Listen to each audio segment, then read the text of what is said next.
Isso vai mudar, claro, quando a gente trata de Platão.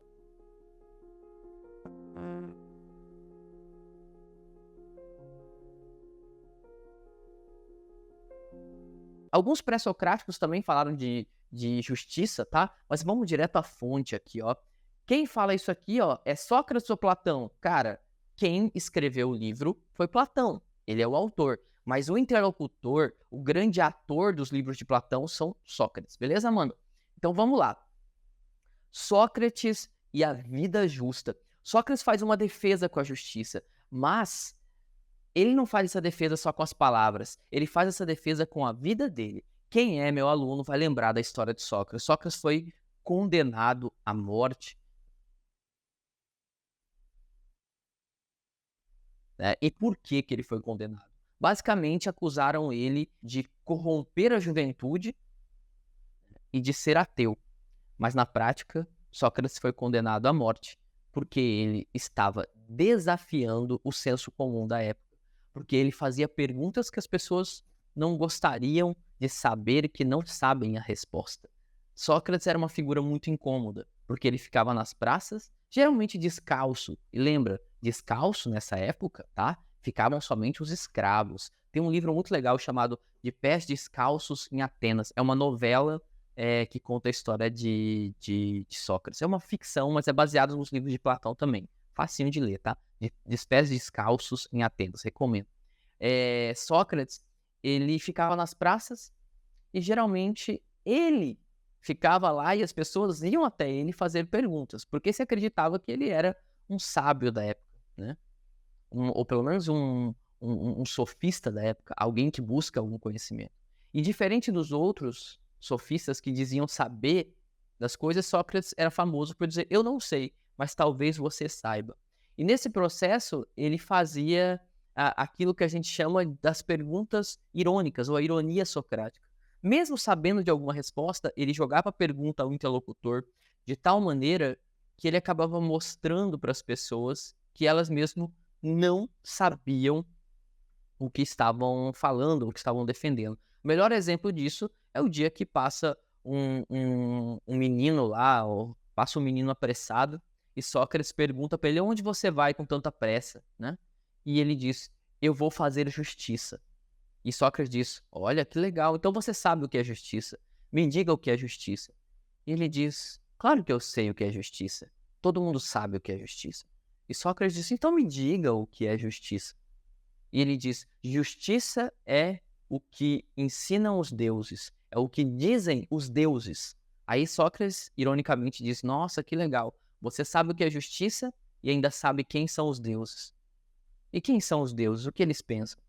E Sócrates pergunta para ele se os deuses nunca erraram, se os deuses nunca erram. E o menino diz, claro, os deuses são deuses, eles nunca erram. E Sócrates então diz, você percebe como os deuses brigam? Um acha que tem razão e o outro acha que tem razão. Na mitologia grega, eles sempre estão brigando. E o menino diz, é verdade, eles sempre estão brigando. Mas se os dois estão brigando e cada um diz que uma coisa é verdade, um dos dois está errado. Um dos dois deuses está errado. E o menino diz, sim, os deuses também podem errar. Se os deuses também podem errar, talvez nem os deuses saibam o que é justiça. Porque se eles erram, a partir desse momento o menino fica perdido, cara. Como Sócrates faz com todo mundo.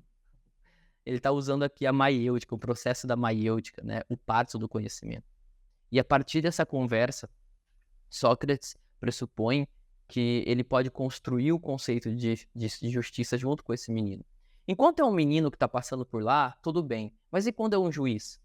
Quando é um juiz que está passando pela praça e Sócrates pergunta para ele o que é justiça.